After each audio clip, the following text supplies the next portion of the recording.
Order! Order! You are an incorrigible delinquent at times. Behave yourself, man!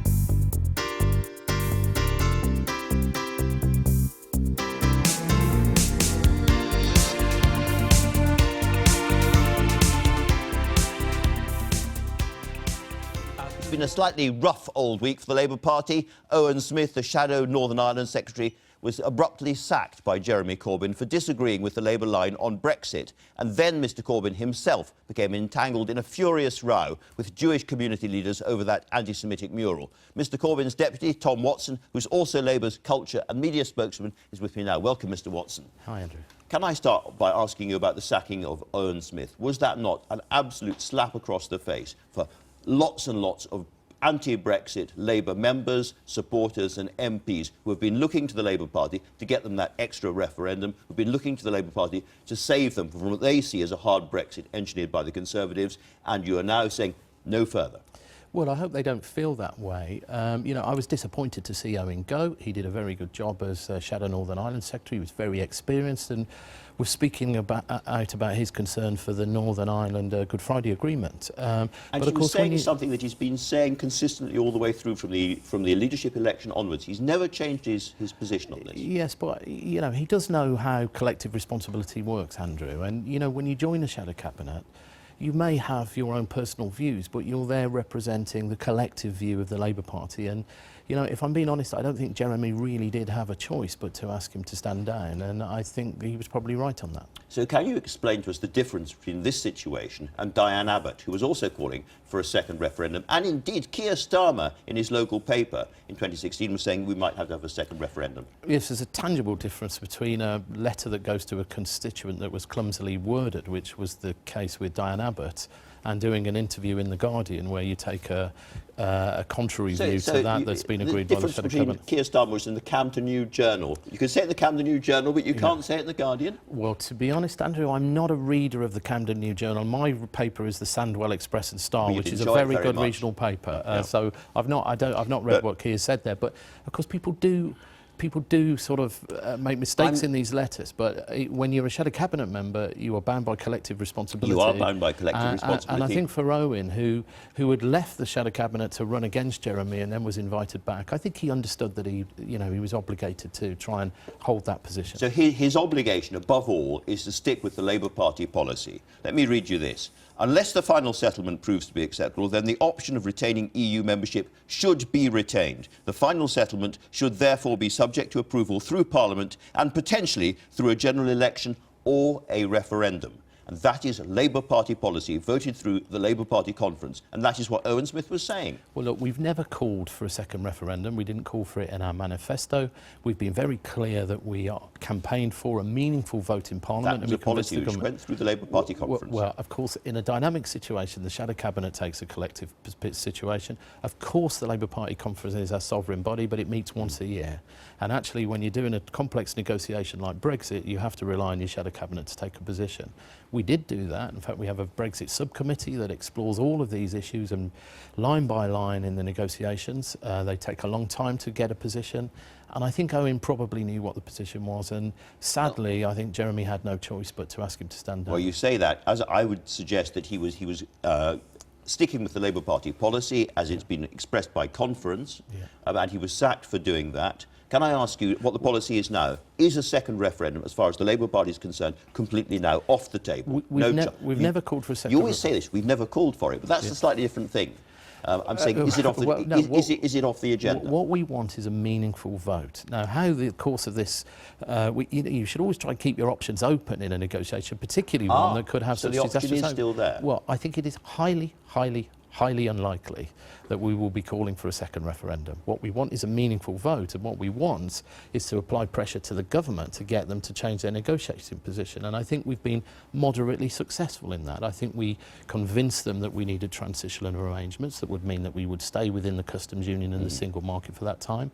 I think we are winning the argument that we need some form of a customs union, and I'm absolutely certain that at some point Theresa May will come back to the country and say, that Labour were in the right position on this, and she'll find some form of custom arrangements that look similar to ours. Do you think we are heading now more towards a Norwegian-style relationship with the EU after we leave than a Canadian one, for instance? I think we need to find our own unique arrangements in the deal, and I think we need to make sure that British interests are reflected in that. So we always argue, and I'm sorry I probably bore you to death when I say it, that we need a jobs-first Brexit, that we need to protect the right of businesses to trade across Europe and protect those jobs, particularly in manufacturing in areas like mine in West Bromwich. Some people suggest, you see, that the Owen Smith sacking was an attempt to deflect the public attention. Can I ask you to look at this? What is your reaction when you see that image? My reaction is that is a horrible anti-Semitic mural that was rightly taken down. And how long did it take you to glance at that to make that judgment? Well, look, you're showing it me on a 32-inch screen on national television, and I've seen it about 100 times on social media. Very different to seeing it on Facebook when you're on the move. Because your leader apparently glanced at it, didn't look at it properly, and suggested to the guy who'd written it that it shouldn't be taken down. He said, and I quote, "Some of the older white Jewish folk in the local community had an issue with me portraying their beloved hashtag Rothschild or hashtag Warburg as the demons they are." And he said it was being whitewashed and taken down. And Jeremy Corbyn said, "Why? You're in good company. Rockefeller destroyed Diego Rivera's mural because it includes a picture of Lenin," which seems a remarkable thing to say. You only need to glance at that to see what it's about. It's Third Reich propaganda, anti-Semitism. Well, look, that is why Jeremy has expressed deep regret and apologised for that, and has actually said that it's right that the mural was taken down. And yet, you know, it's taken years for some of your colleagues to get him to respond to this.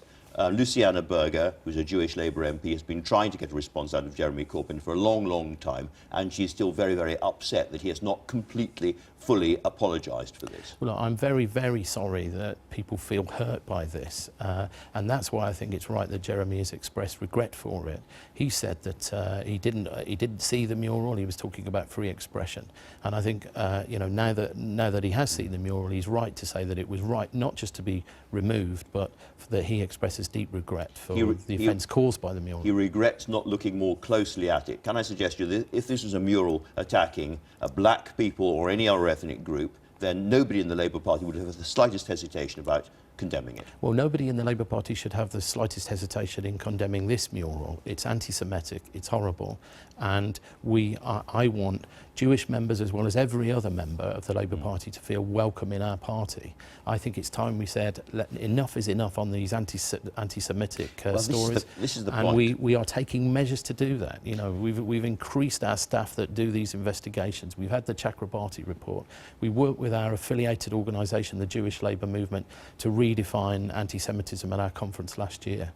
I understand the concern out there. Do you agree with Chris Williamson that what's going on is the weaponising of anti-Semitism? No, I don't agree with that at all. But what I do think is we've got to work harder to stamp out anti-Semitism, and that requires our own internal procedures to be faster in the way they operate and deeper. But all I can say these allegations carry on. Every few weeks there's another anti-Semitic row involving the Labour Party. It seems to be something that you can't shrug off or slow off. Is this not the moment for you and for Jeremy Corbyn to go and meet the chief rabbi and talk it through and explain your position, start to try and get this behind you? Because if it goes on to the election, you're in dead trouble with Jewish voters. Well, I'm very honoured to have already met the chief rabbi and discussed this. I've spoken at our Labour Friends of Israel lunch. I talk to the Jewish community regularly. I talk to colleagues who are concerned about this. What about Jeremy Corbyn? So let me say, it's time we stamped out anti-Semitism, and we're doing so. We've increased our resources to investigate these individual cases. But, you know, we're a member-led party. We need to make sure that we investigate these things thoroughly to make sure justice is done. Do you think it's acceptable to say that it would be right to pay people to be repatriated from this country? No, I don't agree with voluntary repatriation, but it was a discussion that was had in the country many, many years ago. In fact, there are probably people in Parliament now who have held those views. It was a discussion which Max Mosley took part in The Guardian on the 3rd of March. He said it was perfectly legitimate to offer immigrants financial inducements to go home. That was in the context of a leaflet that was 50 years old. I don't believe that was him talking about now. Well, Andrew, I don't believe that Max Mosley ascribes to those views that were ascribed to him. And if I did think he was racist or a fascist, then I wouldn't have given him the time of day. And he wouldn't have given you £500,000 to your office? He gave an unsolicited donation to help research and campaign efforts in my team because he admired the work I did on dealing with the criminal journalists who, if I may say so, are a great contrast to the courageous journalism of Carol Cadwallader, who you've already had on the show. And he gave that because he saw the work I did on that.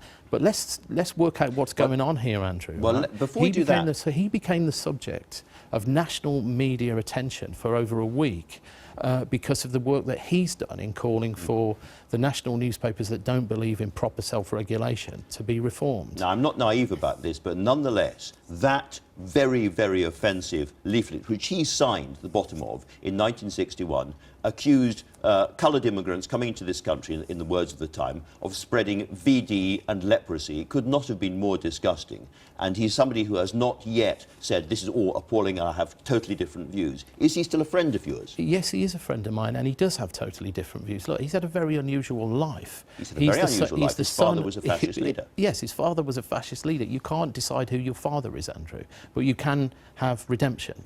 And I believe in redemption in our society, and I believe that Max Mosley, 50 years on from that leaflet, is a very different person. Tom Watson, you know that you should give that money back, don't you? The money has been invested in research and campaigning, and I am not going to resile from my respect for Max Mosley's campaign on media reform just because the Daily Mail want me to, because they want to put pressure on politicians. Well, let me answer your question. Let me answer your question. What is going on here is he is the subject of Daily Mail attention and News International attention because the Leveson proposals were quietly dropped by the government in 2 weeks ago, which I think is a disgrace to end a national public inquiry halfway through when we have 100 civil cases in the courts alleging criminal wrongdoing at the Sun newspaper, when we have a whistleblower from the Sunday Times who has come forward and said that he targeted by data theft the private financial records of many former cabinet members,